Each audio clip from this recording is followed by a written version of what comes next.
a todos, bienvenidos a un nuevo episodio de Legal Insight. Hoy tengo el enorme placer de conversar con Marcos Contreras. Marcos es socio de la firma Pax Abogados, firma líder en compliance, ¿no es cierto? Y penal económico en Chile. ¿Cómo andas, Marcos? ¿Bien? Muy bien, muchas gracias por la invitación, todo bien. Bueno, Muy agradecido por Marcos, la oportunidad. estamos acá con Marcos, un flamante doctor, pues acaba de aprobar su doctorado, ¿eh? Así que felicitaciones, Marcos, por este logro, ¿eh? Muchas gracias.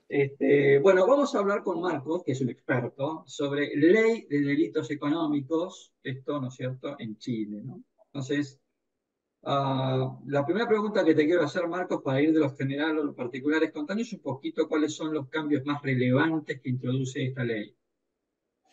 Los cambios más relevantes se pueden resumir en los siguientes puntos. En primer lugar, lo que se hace es establecer, tal vez el cambio menos relevante, pero o el que tiene menos impacto en la legislación general, pero sí es digno de nota, que la ley de delito económico lo que hace en primer lugar es establecer nuevos tipos penales, como por ejemplo, que va a ser muy importante en el ámbito de mercado de valores, el abuso del minoritario por parte de los mayoritarios en una sociedad anónima abierta. Es Epa, una, sí, es una figura que ha generado harto revuelo en el mundo corporativo, sobre todo de los abogados corporativos. Eh, y esa es una de las figuras nuevas que se introduce. También se introduce una figura que, si bien existía en el Código Penal, se modifica radicalmente, que es la violación o la divulgación o revelación de secreto de industrial, que también establece una nueva regulación al respecto.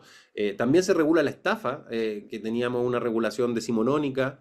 Se regula la estafa como se hace en Europa y en Alemania. Se establece también un tipo penal, por ejemplo, bien interesante, que tiene que ver con todo el fenómeno migratorio y los abusos que dan lugar, los abusos a que se da lugar en esa situación, que dice relación con un aprovechamiento o explotación económica de ciertas personas, claro. que pueden ser, por supuesto, nacionales o extranjeros, pero que normalmente se da más en el ámbito de las personas migrantes.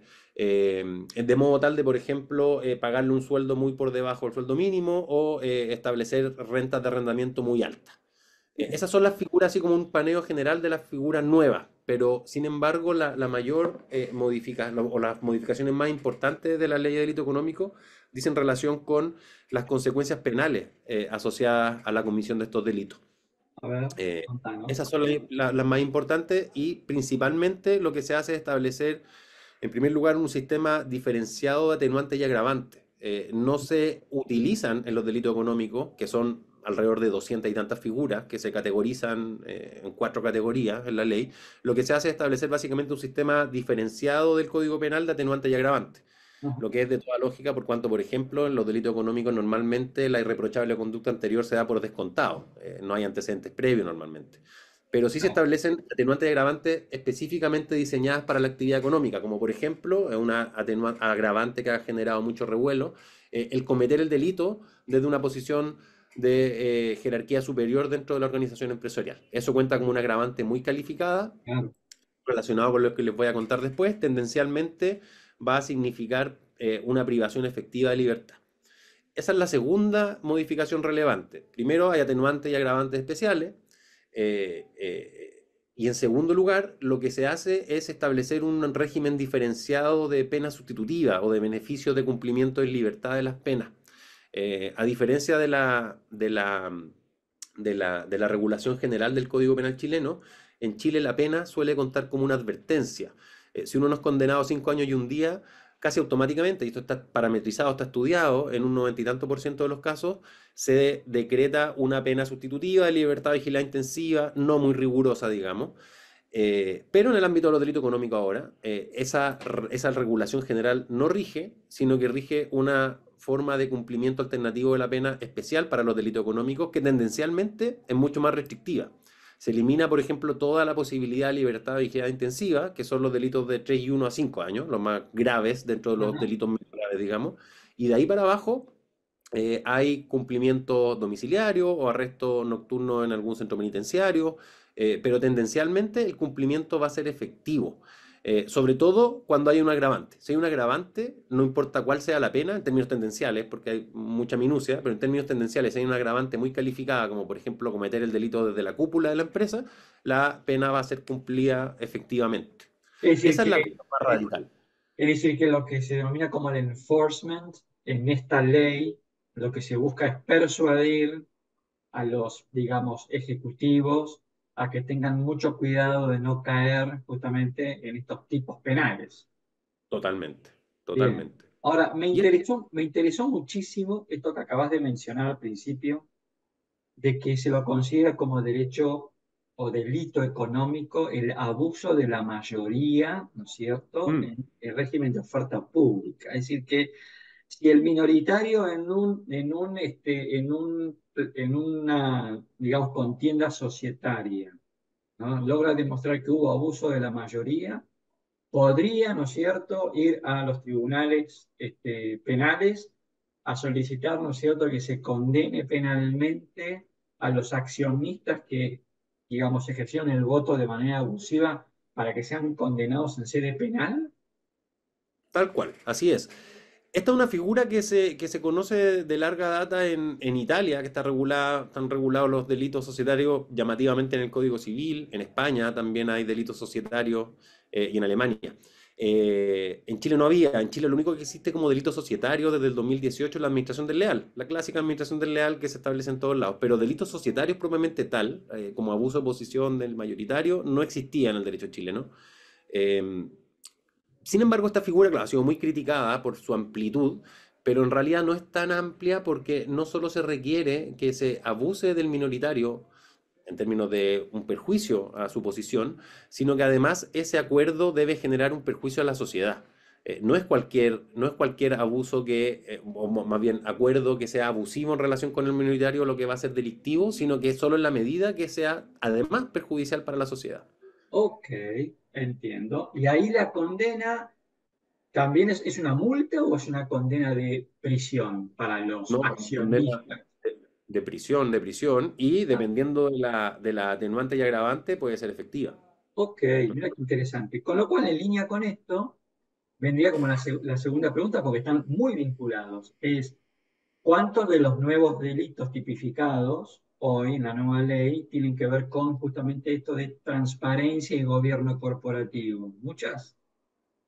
Mira, solo que, como te dije, la ley de delito económico no se caracteriza o sus puntos centrales, dentro de sus puntos centrales no está la tipificación de nuevas conductas delictivas. Entonces, sí se incorporan como delito económico muchas figuras que conciernen a directorios de sociedades, pero así como nueva figura que se haya incorporado solamente la del abuso del minoritario.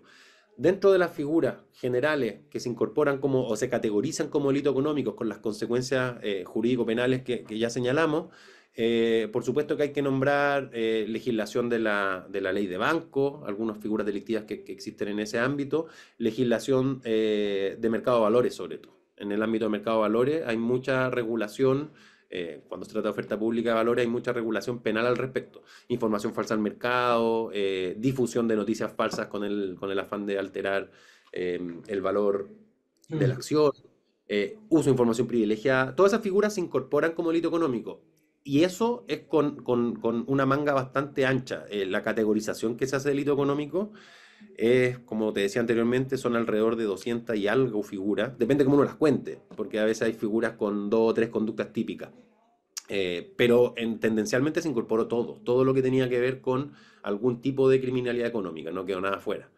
Bueno, Ahora, es muy interesante esto que nos comentás, porque está estudiado que cuanto más transparente es el mercado y cuanto mejor son las normas de gobierno corporativo, esto impacta favorablemente para las compañías porque se endeudan a menor tasa, porque hay una menor percepción de expropiación de derechos, con lo cual pareciera ser como que está muy bien lo que está haciendo Chile en ese sentido, ¿no?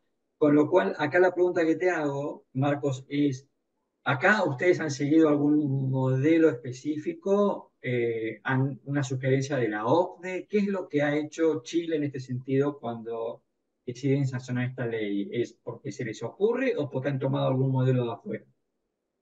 Es porque se le ocurre. O sea, de hecho yo estoy muy ligado al origen, digamos, genético de esta ley, Ajá, porque dos de mis socios fueron uno que fungió como secretario de la comisión respectiva en el Parlamento, tanto en el Congreso de Diputados como en el Senado, y otro que fue el académico que llevó la batuta.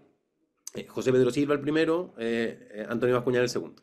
José Pedro Silva llegó y se incorporó a nuestra oficina después de estudiar política criminal en la London School of Economics, y su tesis justamente la hizo sobre esto, sobre la criminalidad económica.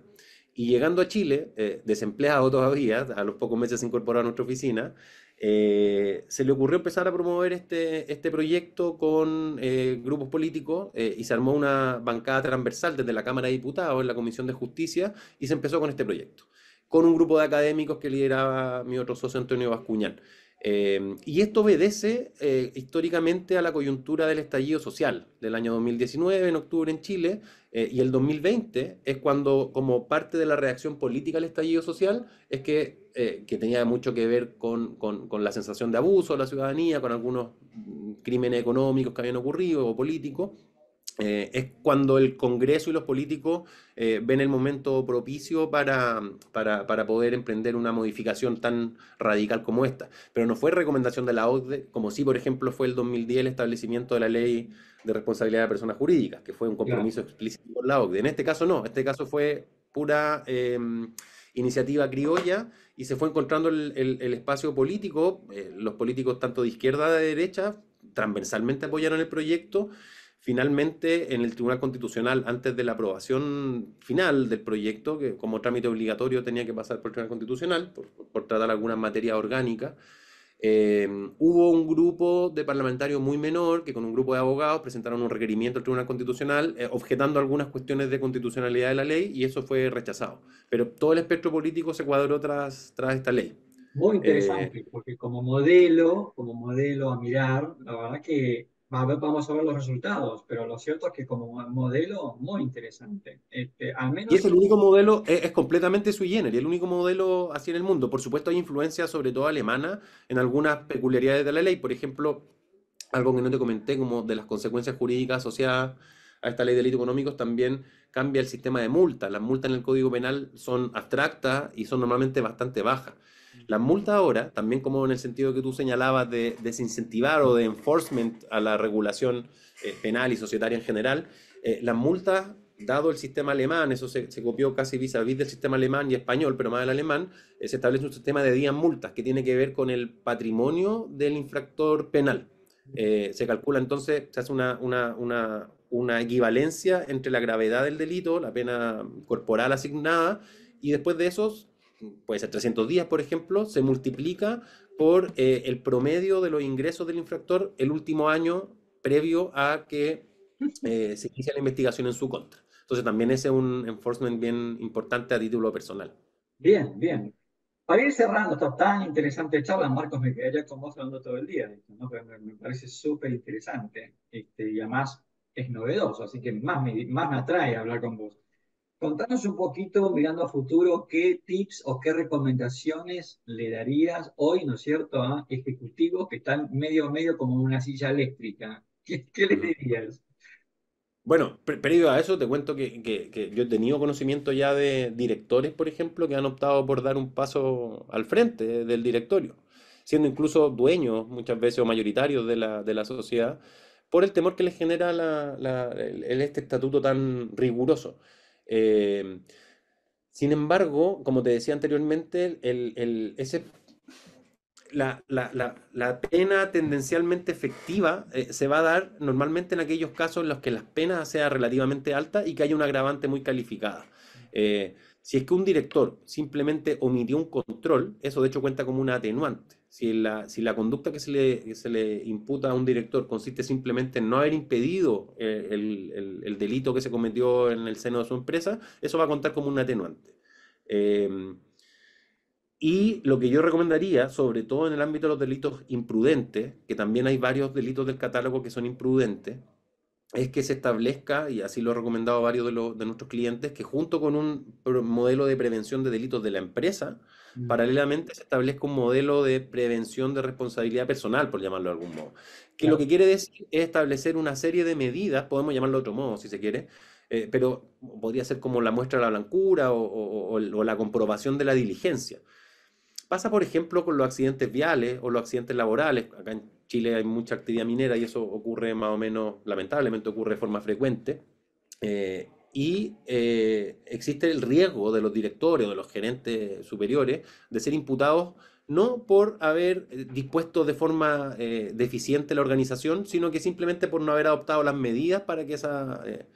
y eso en Chile ya pasaba, ya había querellas o imputaciones contra directivos altos de la empresa, y eso no cambia, el sistema de imputación no cambia, las reglas de autoría y participación son las mismas del Código Penal, la ley de delito económico no modifica eso, pero sin Ujú. embargo claramente existe un mucho mayor incentivo de los querellantes, de las víctimas, para poder llegar más arriba. Y ahí lo que yo recomendaría es justamente eso, establecer un modelo de prevención o de medidas de diligencia estrictas que deben observar los directores para efectos de excluir la posibilidad de la imputación a su respecto. Pero eso se presenta en todos los delitos que son imprudentes, dentro de los cuales los más relevantes en términos prácticos son justamente los delitos contra los accidentes laborales, digamos. Ok. Qué rol le ves, por ejemplo, al compliance officer en esto? ¿Le ves un rol activo o no? Muy activo, sobre todo porque no lo hemos hablado todavía, pero la ley de delito económico modifica también radicalmente el modelo de atribución de responsabilidad penal a la persona jurídica, eliminando, por ejemplo, el requisito de que la persona jurídica, para poder ser imputada, se haya beneficiado económicamente. Entonces, en términos prácticos, la única forma de excluir responsabilidad de penal de la persona jurídica en un delito económico va a ser simplemente mostrar que se cumplió con todos los protocolos que exige la ley, con los modelos de prevención, o cuando eso no sea posible, demostrar que ha sido perjudicada. Si la empresa es perjudicada, por supuesto no se le va a responsabilizar, pero dentro de esos dos límites hay un amplio espacio de empresas que no se han visto beneficiadas, que un sujeto dentro de la organización comete un delito en el marco de la empresa, aunque no sea en beneficio de ella y que le va a significar una imputación a la persona jurídica, con multa, también de día multa, pero mucho más alta por los ingresos que tienen las empresas. Entonces, ese es un cambio radical en el sistema de responsabilidad penal de la persona jurídica y por lo tanto el oficial de cumplimiento ya no solamente tiene que velar por los 20 delitos de la ley antigua de responsabilidad penal de personas jurídicas, sino de estos 200 y tantos, por lo cual el rol que cumple y la importancia dentro de la organización va a ser mucho más grande. Hemos conversado con Marcos Contreras, socio de la firma Bax Abogados, especialistas justamente en delito penal económico. Marcos, te agradezco muchísimo tu tiempo, fue muy, pero muy interesante conversar con vos y seguramente, ¿no es cierto?, esta charla contigo va a generar mucho interés en los oyentes. Gracias nuevamente. Muchas gracias y quedo disponible para cuando así lo requieran. Y muchas gracias por la invitación, lo reitero.